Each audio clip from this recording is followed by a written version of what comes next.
하시고 성과 옆구리를 보이시니 제자들이 주를 보고 기뻐하더라. 예수께서 또 이르시되 너희에게 평강이 있을지어다. 아버지께서 나를 보내신 것 같이 나도 너희를 보내노라.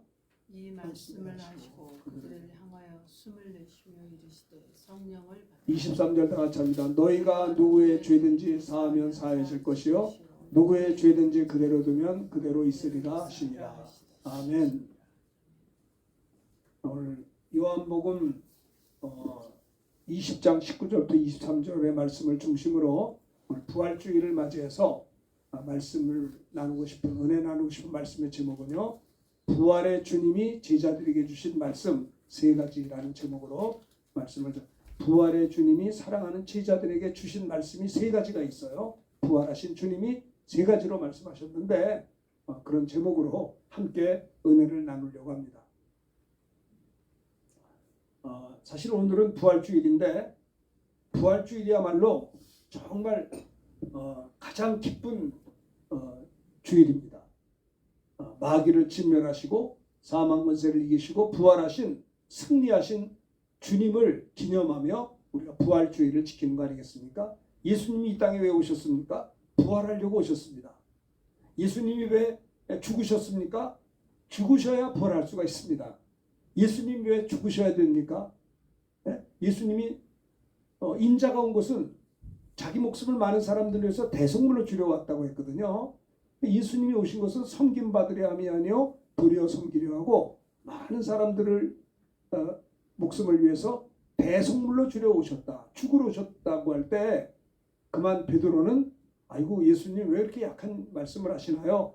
이 일이 결코 이르지 않게 되길 원합니다라고 할 때 예수님이 사랑하는 베드로를 향해서 뭐라고 했어요? 사탄아 내 뒤로 물러가라. 내가 나를 넘어지게 하는 자로다. 내가 하나님의 일은 생각지 않고 사람의 일 생각하는 거야. 하나님의 일이 뭐예요? 예수님이 십자가에 피 흘려 죽으시는 거예요. 왜 예수님이 십자가에 피 흘려 죽으셔야 됩니까? 피 흘려야만이 우리 죄를 씻어. 피 흘림이 없이는 사하심이 없기 때문에 그래요. 우리를 예수님이 죄에서 우리를 구원하기 위해서 예수님이 십자가를 지신 것입니다. 물론 예수님이 하나님이십니다. 전능하신 하나님, 창조주 하나님이세요. 그런데 그 하나님이 육신을 입고 오셨어요. 왜 육신을 입고 오셨을까요? 영은 살과 뼈가 없어요.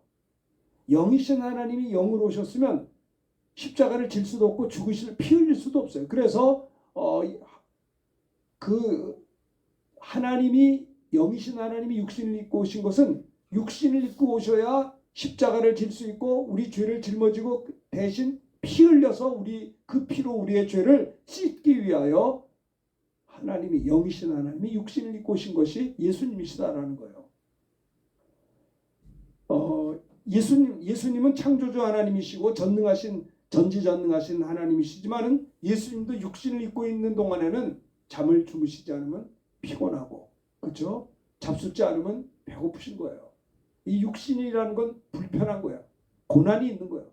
영이신 하나님이 영으로 오셔도 상관이 없는데 영이신 하나님이 육신을 입고 오신 것은 고난을 당하려고 피 흘려 죽으시려고 오셨다라고 하는 겁니다. 그래서 우리 포도주가 되게 하는 이적을 처음으로 제자들 앞에 행하시고 오병이어의 이적을 행하시고 바람과 풍랑을 꾸짖어 잠잠시키시고 각색 병든 자를 고쳤던 능력의 주님께서 이제 때가 돼서 예루살렘에 입성하시고 그리고 십자가를 지시기 위하여 무엇보다 제일 먼저 여러 가지 일들을 많이 했지만 기도하셨어요. 겟세마네 동산에 가서 예수님께서 십자가를 앞에 놓고 마태복음 26장에 보면 심히 고민하며 슬퍼하사 그랬어요. 예수님도 육신을 입고 있는 동안에는 십자가의 고통이 얼마나 크다는 걸 알기 때문에 그 고난을 통과해야 되기 때문에 너무나 힘들어서 마음에 고민하며 슬퍼하시면서 예수님이 얼굴을 땅에 대시고 하나님이 얼굴을 땅에 대시고 피땀 흘려 기도하셨어요. 아버지여 만일 할만하시거든 이 잔을 내게서 지나가게 하옵소서. 그러나 나의 원대로 마옵시고 아버지의 원대로 되기를 원하나이다. 그렇게 3번씩이나 기도하셨음에도 불구하고 이렇게 가장 힘들고 어려울 때 함께 갔던 제자들은 겟세마네 동산에서 예수님이 그렇게 피땀 흘려 간절히 기도했건만 그들은 졸았어요. 잠을 잤어요. 그래서 예수님이 그들에게 나와서 무슨 말씀했어요? 너희가 어찌하여 1시간 동안도 나와 함께 깨어 있지 못하느냐? 시험에 들지 않도록 깨어서 기도하라. 마음은 온유한데 육신이 약하도다. 근데 이 제자들은 얼마나 피곤했는지 계속 자는 겁니다. 그래서 결과는 뭐예요? 예수님은 십자가를 앞에 놓고 겟세마네 동산의 기도를 통해서 하나님의 응답을 받고 아버지의 원대로 되길 원하나이다 하면서 십자가를 지심으로 우리를 구원했잖아요. 그러나 제자들은 자기 십자가를 발로 걷어찼어요. 깨어서 기도하지 못하므로 제자들은 모두 다 주님이 체포당해서 십자가로 끌려갈 때 다 도망갔어요. 부인했어요. 저주까지 했습니다. 저는 그런 생각을 해요. 우리가 이 땅에 사는 동안에 시험을 들지 않은 비결이 뭐냐? 1시간이라도 깨어서 기도해야 돼요. 최소한 아침에 일어나서 1시간이라도 깨어서 기도하지 못하느냐?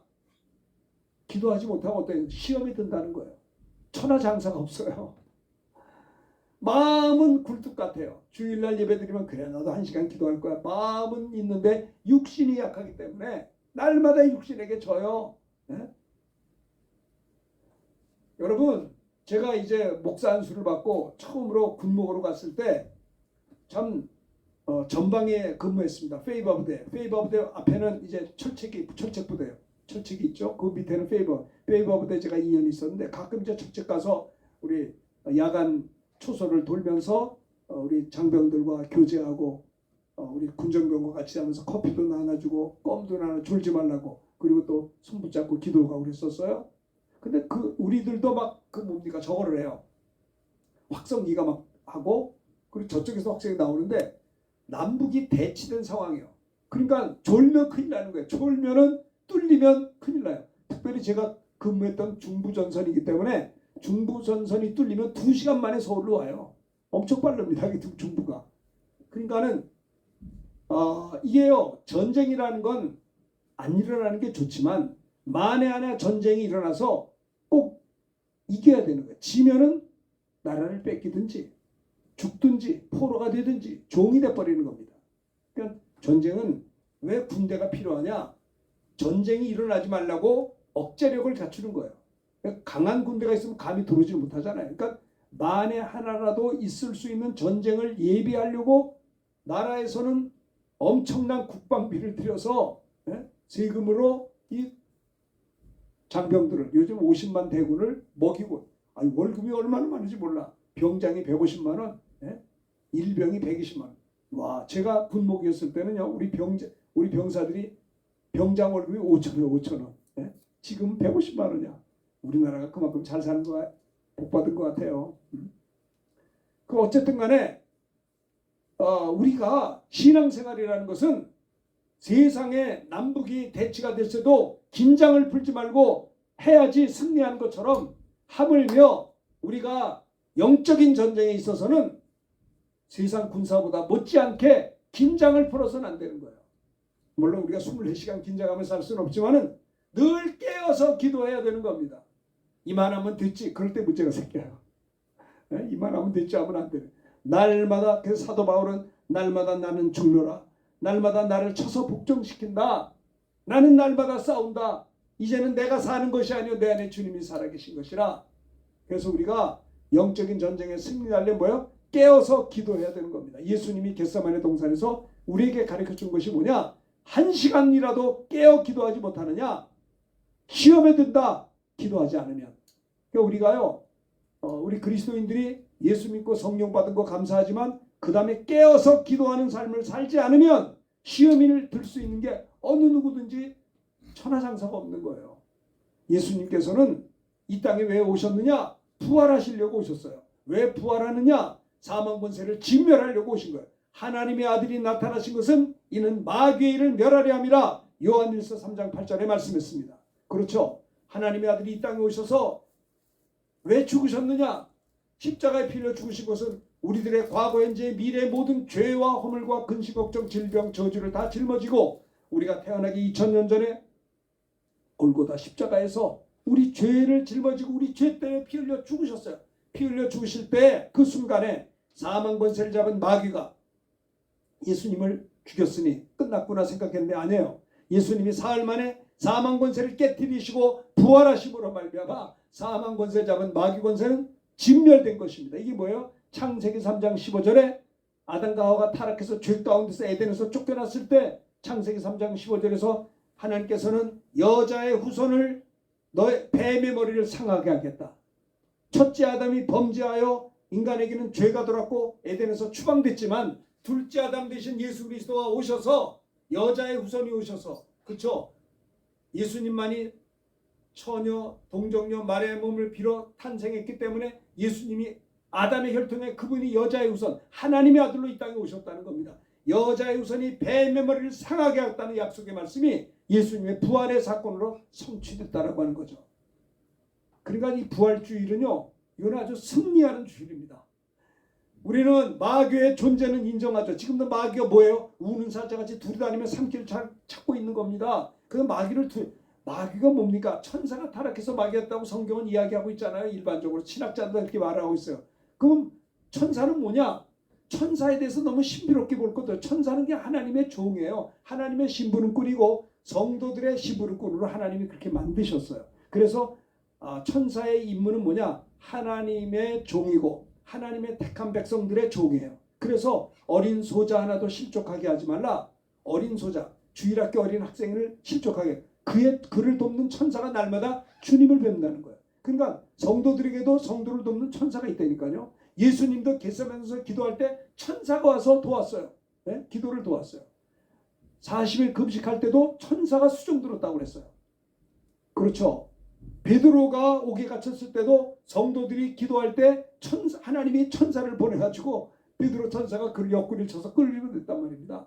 성도가 기도하면 천사가 와서 계시록 8장 3절에 보면 그 향을 천사의 손을 받들려 보좌 앞에까지 올라가요. 응답도 뭐요? 천사가 가지고 내려. 다니엘이 기도할 때 천사가 가지고 내려왔잖아요. 21일 만에 손에 도착했잖아요.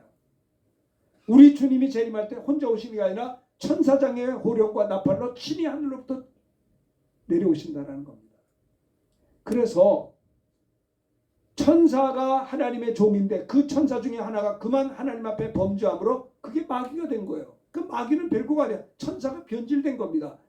천사는 하나님의 도움을 받는 종인데 마귀는 똑같은 천사인데 하나님의 도움이 끊어졌어요. 하나님 나라에 들어갈 수 없는 자예요. 지옥 갈 수밖에 없는 마귀요. 그런 거 아무것도 아니에요. 근데 예수님이 사망 권세 깨뜨리고 부활하심으로 말미암아 권세는 다 진멸됐다라고 하는 거예요. 때문에 주님의 부활로 인하여 우리가 해야 될 일이 뭐냐? 마귀의 존재는 인정해요. 그러나 능력은 인정하면 안 돼요. 그렇죠? 승리하신 부활의 주님이 우리 안에 계시기 때문에 그러므로 로마서 8장에 보면 우리 주 예수 그리스도로 말미암아 너희가 넉넉히 이긴다고 그랬어요. 할렐루야. 넉넉한 승리의 확신을 가지셔야 돼요. 많은 사람들이 예수 믿으면서 메뚜기 컴플렉스가 많아요. 여러분 그 뭡니까? 가나안 정복할 때도 10지파 사람들은 정탐꾼을 보냈는데 자이언트 아주 엄청난 그 장대한 자들이 있었어요. 우리는 그에 비해 메뚜기 같다. 그러나 여호수아 갈렙은 저들은 우리의 밥이다. 하나님이 허락했으니 우리는 정복할 것이다. 강하고 담대한 여호수아와 갈렙의 믿음이 있는 사람만이 어때요? 가나안을 들어갈 수가 있었어요. 그렇기 때문에 우리 그리스도인들은 나는 부족하고 연약하고 질그릇 같아서 깨지기 잘하지만 내 안에 보배로운 주님이 계시기 때문에 내게 은과 금은 없어도 내게 예수의 이름 있잖아요. 그 예수의 이름으로 명령하면 되는 거예요. 일어나 걸으라. 베드로가 명령할 때 나면서부터 한 번도 걷지 못한 자가 일어나 걸어서 하나님께 영광 드리며 찬송했다고 그랬어요. 그걸 보고 사람들이 많이 몰려들었어요. 야, 어떻게 저런 일이 있는가? 솔로몬의 가게 수많은 사람들이 모여들었는데요. 베드로가 말합니다. 이 사람들아, 내 경건과 능력으로 이 사람을 일으킨 것처럼 왜 나를 주목하느냐? 너희가 십자가에 죽인 예수를 우리 하나님이 살리셨고 그 예수의 이름으로 이 사람이 일어나 걸었느니라라고 복음을 전했을 때 방해하는 자들도 많았지만 복음을 전했을 때 사도행전 4장 4절에 보면 5천 명이 예수 믿었다고 했어요. 하나님의 나라가 말이 있지 않고 능력이 있는 것입니다. 나는 부족해요. 질그릇 같아서 깨지기 잘하고 부서지기 잘하나 그러나 우리가 낙심할 필요는 없는 것은 질그릇 같은 내 안에 보배로운 주님이 계시기에 여러분들은 귀한 분들이라는 거예요. 네? 아시겠습니까? 그래서 우리는 어때요? 승리의 확신을 가져야 되는 거예요. 강하고 담대해야 되는 거예요. 많은 사람들은 무슨 일만 생기면 깜짝 놀래. 큰일 난데 어떻게 하면 좋지? 뭐가 어떻게 하면 돼요? 예? 아무리 시험이 오려면 오라고요. 하나님이 감당치 못할 시험 당하면 허락하지 않으신다고 우리가 한 게 아니라 전 약속을 지키시는 믿으신 하나님이 하신 말씀이에요. 아시겠습니까?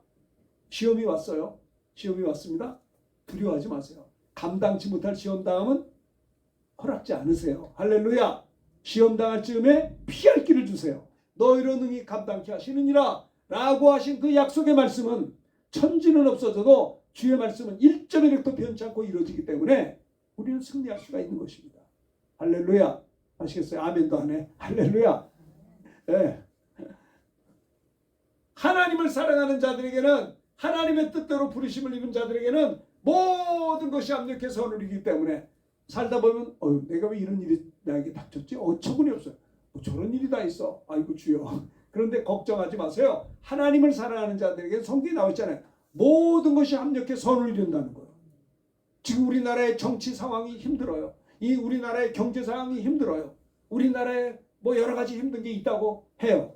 그래도 하나님을 사랑하는 자, 하나님의 뜻대로 부르심을 우리 믿음의 사람들에게는 모든 것이 합력해 선을 이룬다라고 하는 겁니다. 그래서 누가 그럽니다. 메뚜기 컴플렉스를 버리라는 거예요. 바울이 그랬잖아요. 내게 능력 주시야 내가 모든 거 할 수 있나이다. 이게 승리의 확신이에요. 누굽니까? 다윗도 그랬어요. 다윗이 골리앗하고 이제 싸우는데 참 다윗도 참 멋있는 게 딴 게 아니에요. 저 할례 받지 못한 저 이방 사람, 저 사람이 만군의 여호와 이름을 모욕하는 걸 듣고 분기가 났어요. 네?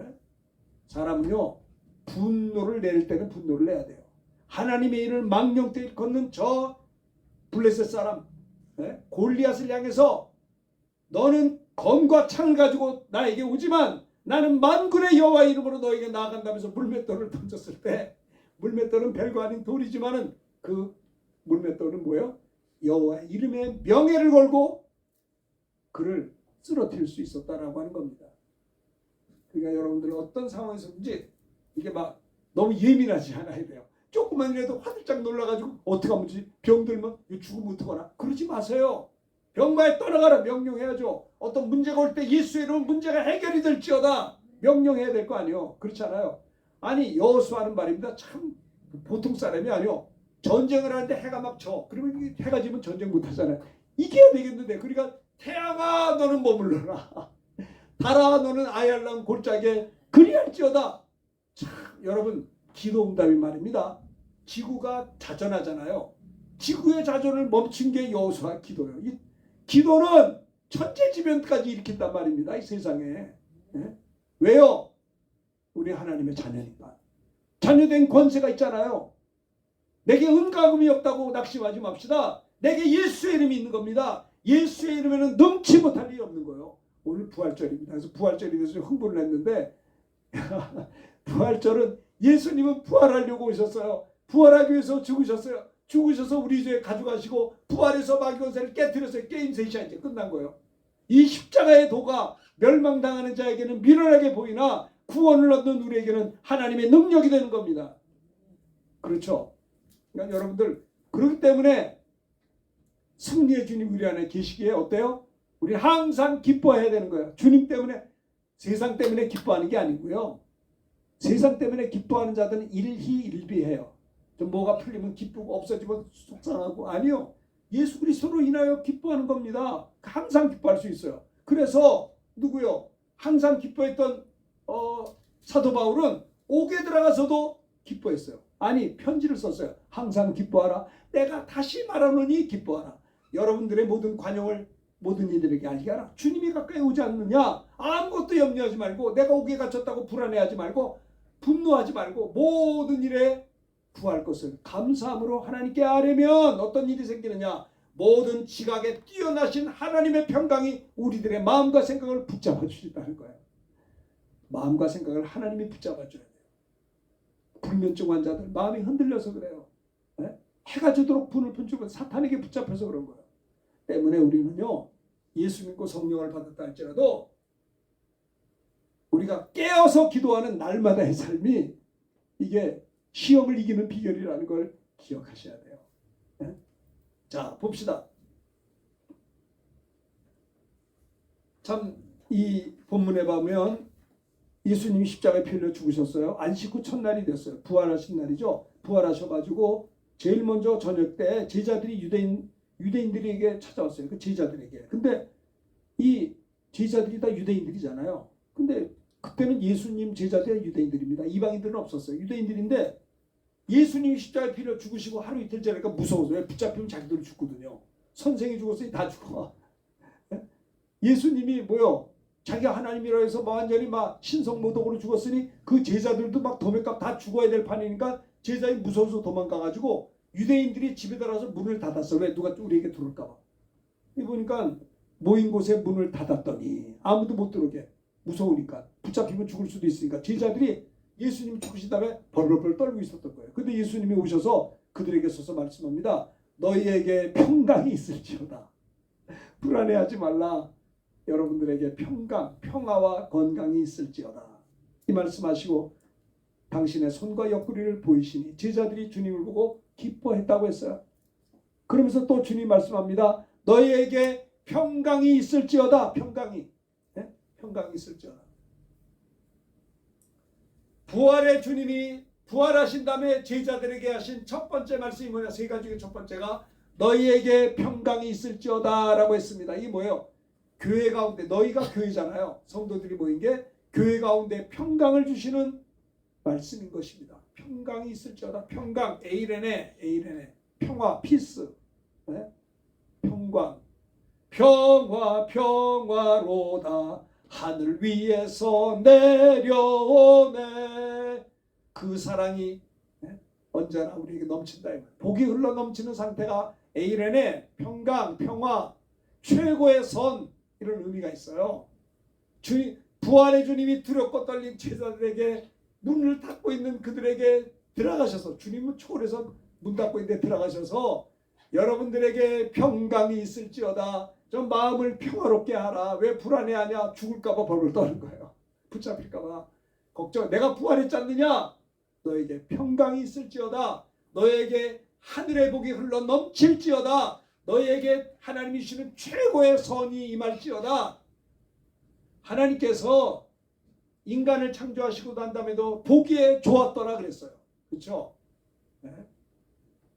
본래 출애굽이 아니라 에덴에서 쫓겨난 다음에 그 다음에 죄 때문에 예수 그리스도로 말미암아 다시 회복되는 거예요. 본래 창조의 축복을 회복한 상태가 평강, 에이레네.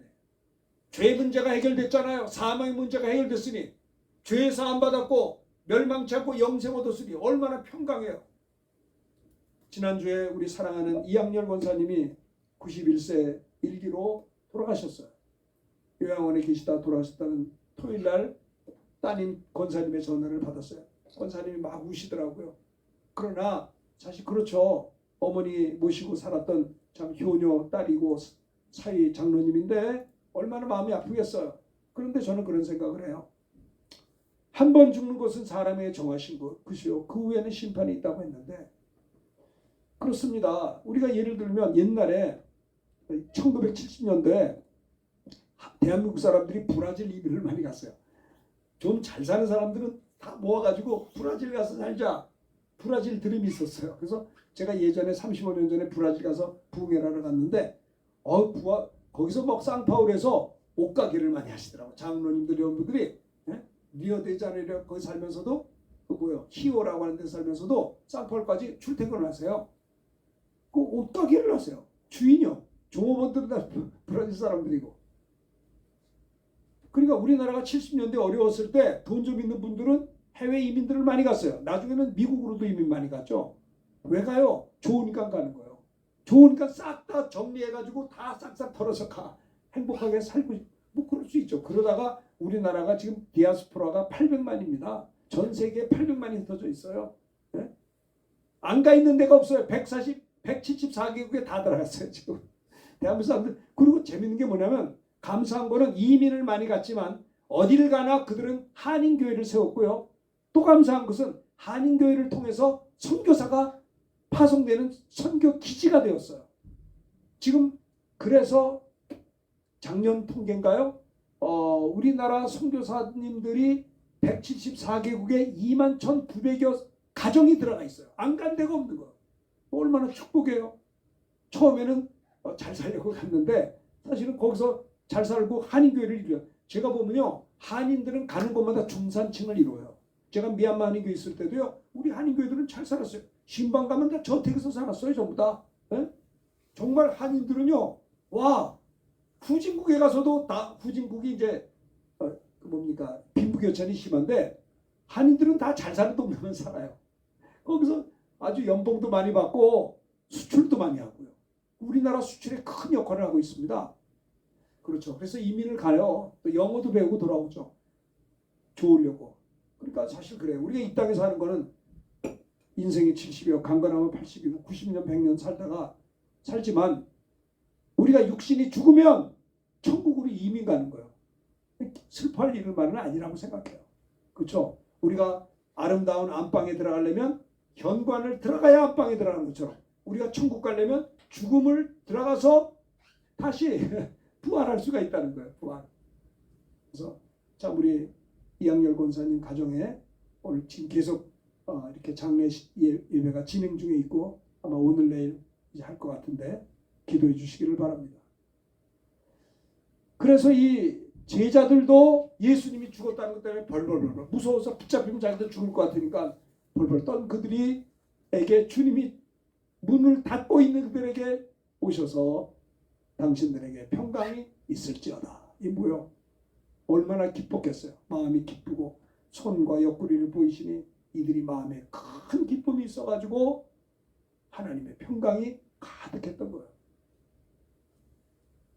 그래서 주님께서 이렇게 또 이사야 선지자는 이사야 9장 6절에 보면 이는 한 아기가 우리에게서 낳고 한 아들을 우리에게 주신 바 되었는데 그의 어깨는 정사를 메었고 그 이름은 기묘자라 모사라 전능하신 하나님이라 영전하신 아버지라. 따라합시다. 평강의 왕이라 할 것입니다. 평강의 왕이라. 예수님이 누구예요? 평강의 왕이에요. 우리에게 평강을 주시기를 원하세요. 부활의 주님이 사랑하는 제자들에게 나타나서 평강이 있을지어다 한 그 주님은 이사야 선자를 통해서 700년 전에 있었던 이사야 선자가 메시아를 예언하면서 이는 한 아기가 우리에게서 낳고 한 아들을 우리에게 주신 바 되었는데 정탄적이 있어요. 그 어깨는 정사를 메었고 기묘자라 모사라 전능하신 하나님이라 그분은 영전하신 아버지 또 하나 평강의 왕이라. 예수님 사람들 말이 평강이에요. 평강. 그렇죠. 사망을 이기는 평강, 죄를 이기는 평강, 질병을 이기는 평강. 예수님이 탄생할 때도 누가복음 2장 14절 크게 읽읍시다. 시작. 지극히 높은 곳에서는 하나님께 영광이요 땅에서는 하나님이 기뻐하시는 사람들 중에 평화로다. 하나님께는 영광이요 땅에서는 택함 받은 자들 중에서 평화가 누구? 예수 그리스도예요. 예수 그리스도의 탄생이 그런 것입니다. 마귀의 권세를 이기시고 죄와 사망의 권세를 깨뜨리시고 부활하신 주님이 우리에게 평화를 주세요. 평화, 죄로부터 평화, 죄사함 받은 기쁨, 사망을 이길 수 있는 권세, 이거를 주신 것이다 라고 하는 겁니다. 로마서 16장에도 보면 평강의 하나님이 속히 사탄을 너희 발 아래서 상하게 하시리라 그랬어요. 키에르케고르 알죠? 덴마크의 철학자. 절망은 죽음에 이르는 병이다. 그렇죠. 그리고 희망이 뭐냐? 희망이 사라지는 거예요. 그러니까 많은 사람은 절망을 해요. 희망이 없어. 죽을까봐, 고침 못 받을까봐, 벌벌 떨어요. 희망이 사라지니까 절망. 그러나 주님은 죄를 씻어주시고 사망을 이기시고 마귀를 진멸하시고 승리하셨다 이 말이에요. 평강이에요. 평강. 그래요. 예수님은 죽음을 이기셨어요.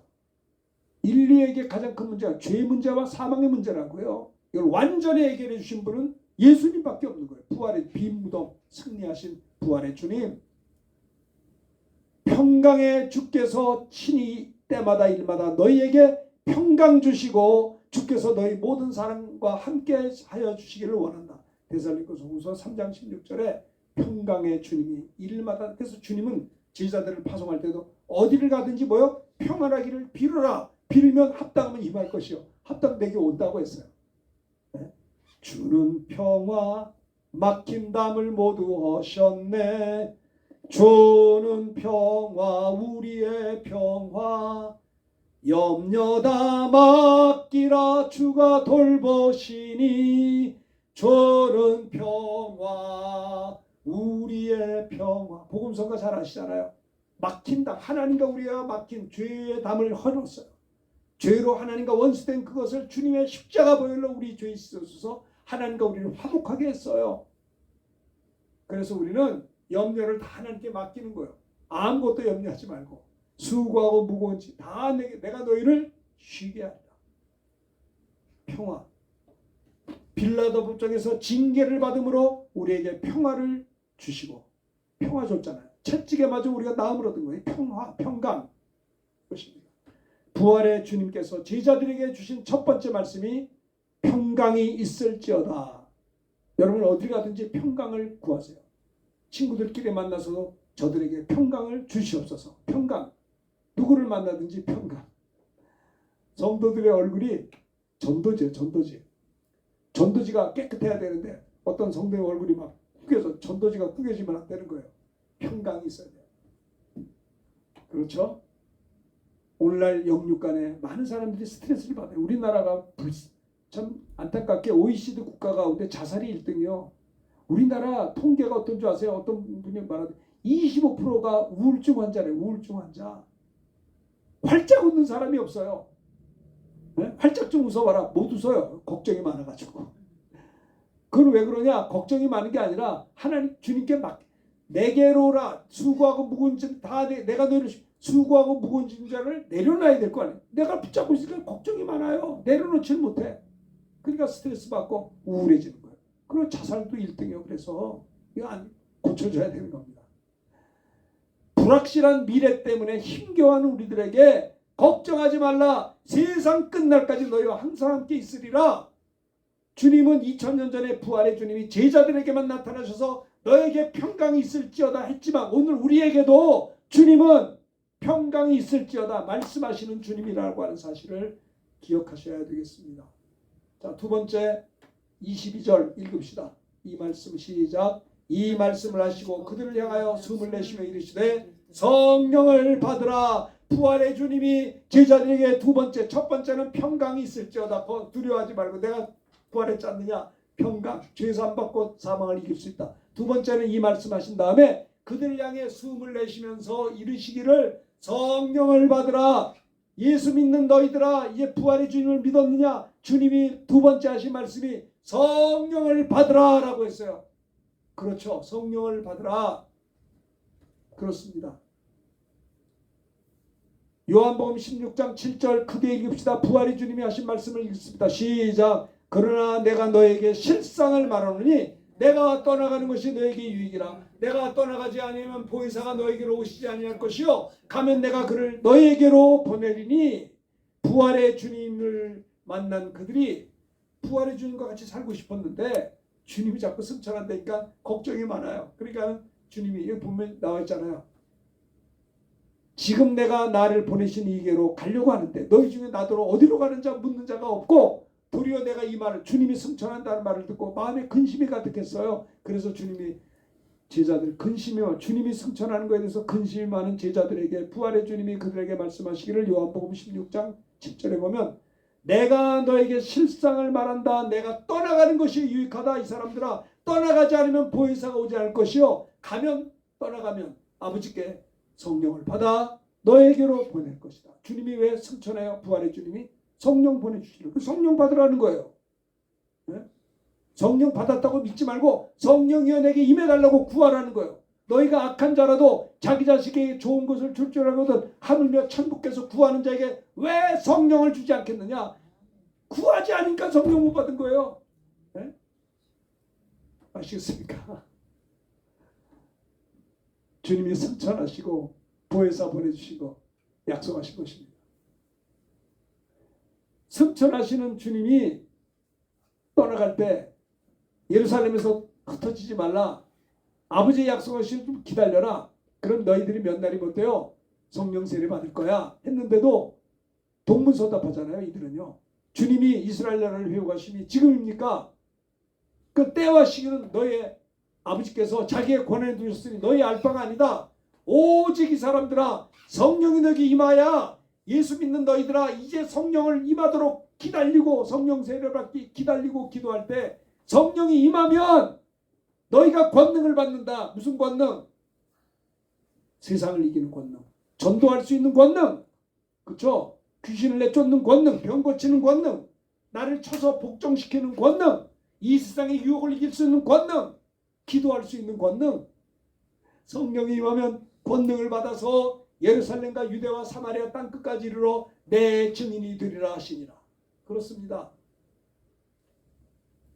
저는 38년 전에 군목 제대하고 개척을 했는데, 개척하고 4년 만에 하나님이 땅끝을 보내주시더라고요. 방글라데시를 보내주시고, 예?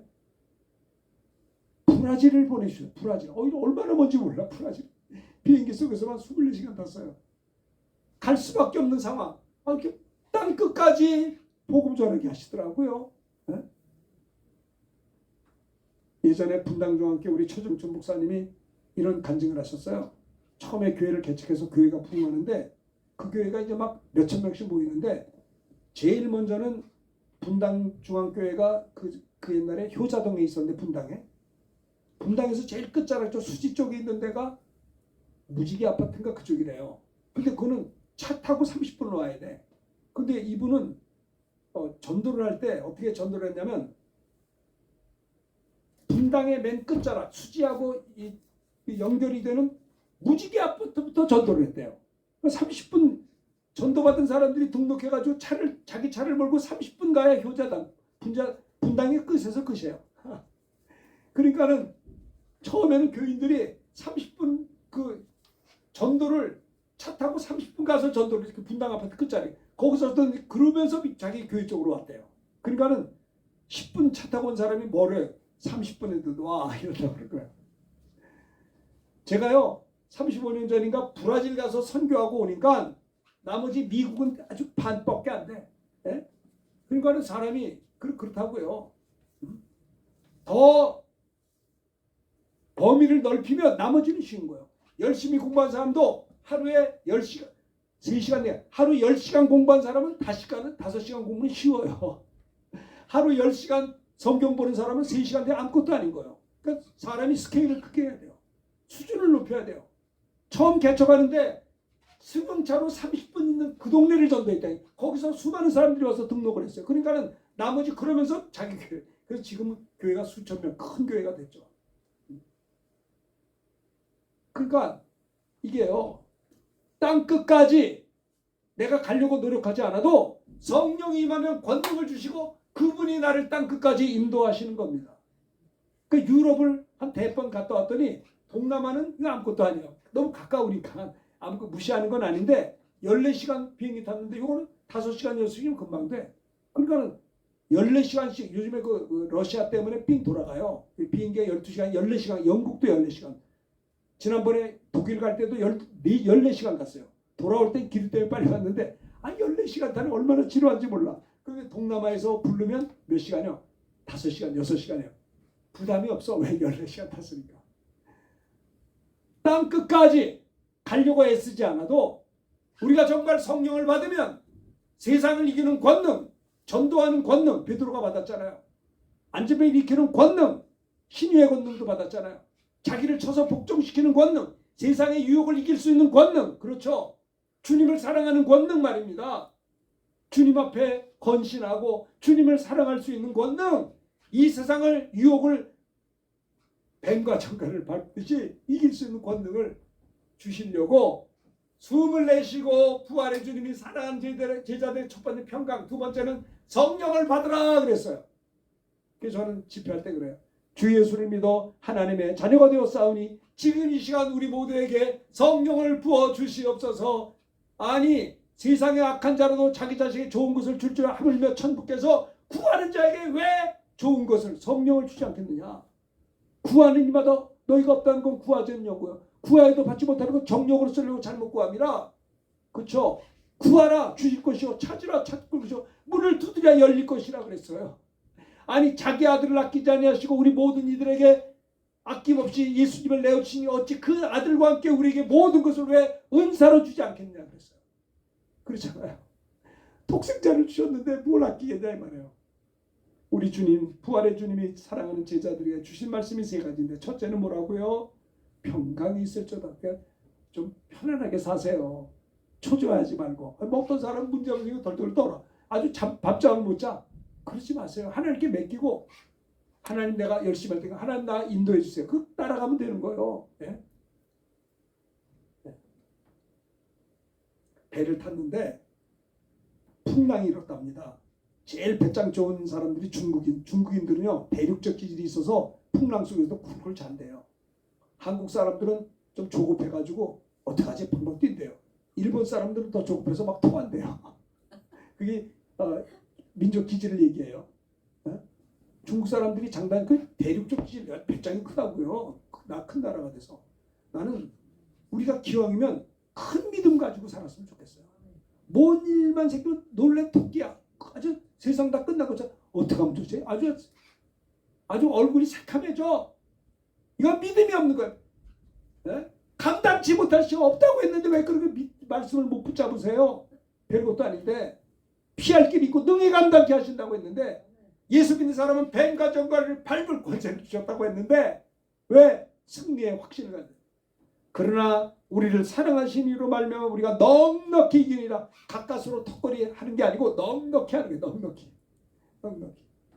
바울이 그랬잖아. 내게 능력 주시냐. 내가 모든 거 할 수 있습니다. 병든 자에게 손 얹은 나으랴. 믿음을 얻는 겁니다.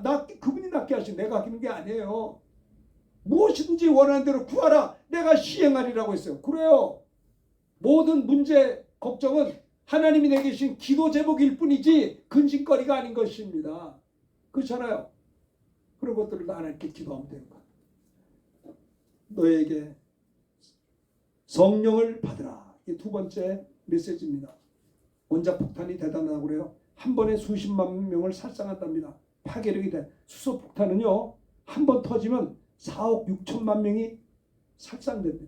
수소폭탄이요. 수소수가 굉장히 수소폭탄이 그렇다니까요. 러시아가 실험을 했어요. 차르본바에서.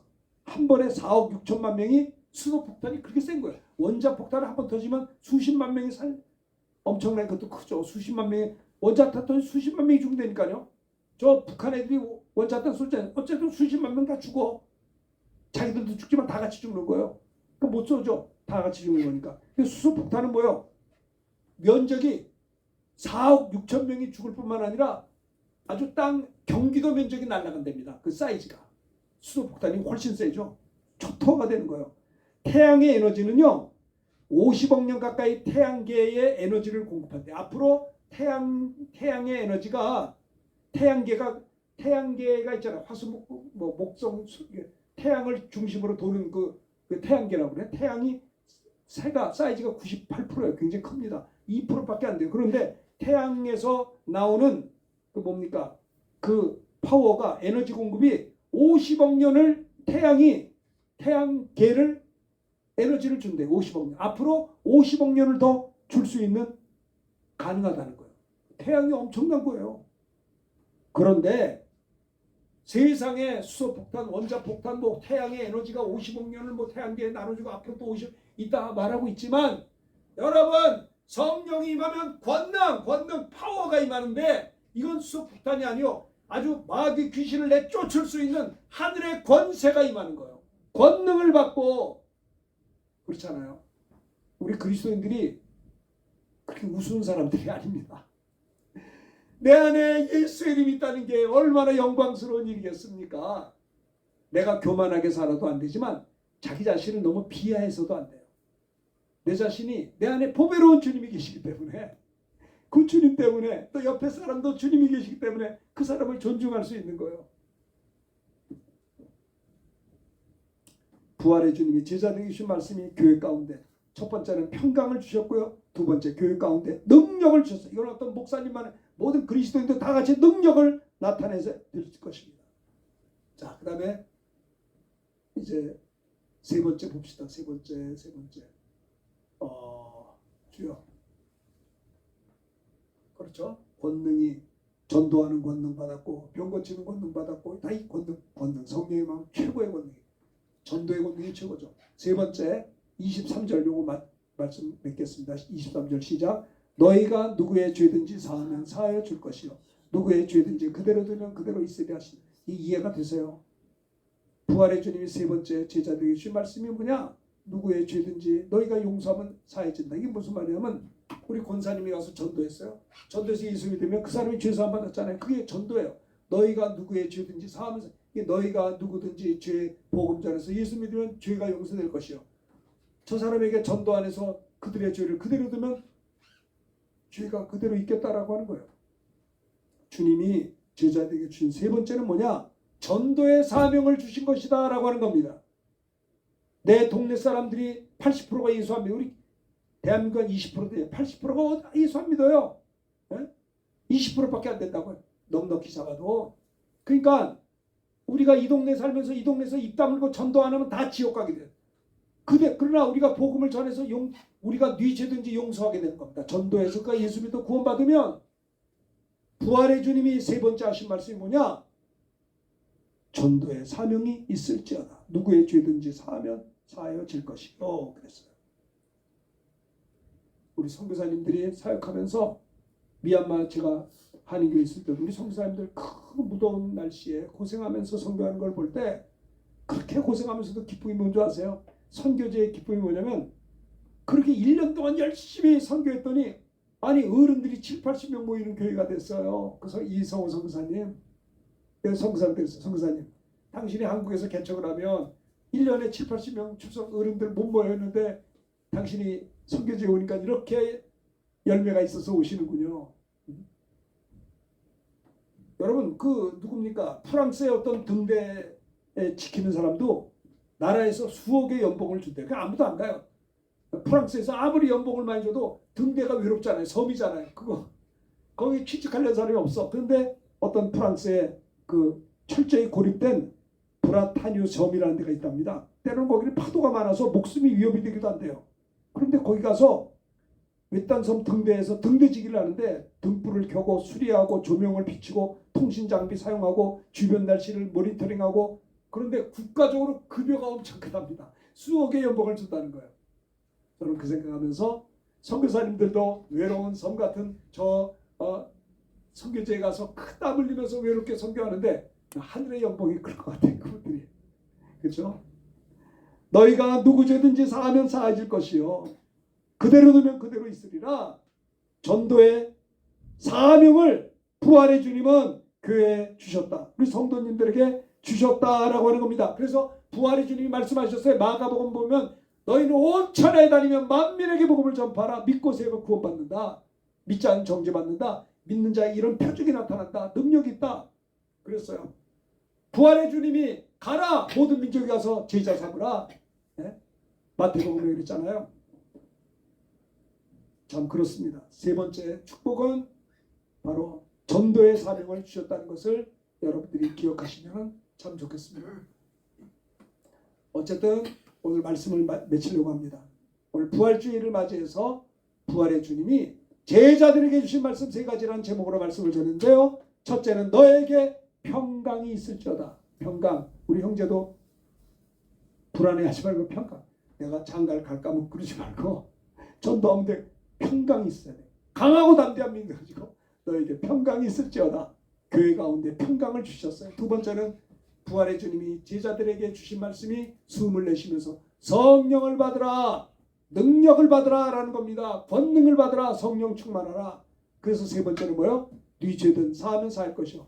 전도하는 자 전도의 사명을 주셨다는 거 꼭 기억하셔서 우리 참 승리의 부활주일에 부활의 주님이 우리들에게 주신 말씀 세 가지로 기억하시고 여러분들이 늘 주님 오시는 그날까지 하나님의 평강으로 충만하시고 성령으로 충만하고 전도의 사명을 잘 감당해서 우리 주님 앞에 서는 그날에 영광의 멸관의 주인공들이 다 되시기를 주님의 이름으로 축원합니다. 할렐루야. 찬송가 우리 부르며 말씀을 기억하면서 찬송하겠습니다. 164장 예수 부활했으니 찬양하겠습니다. 164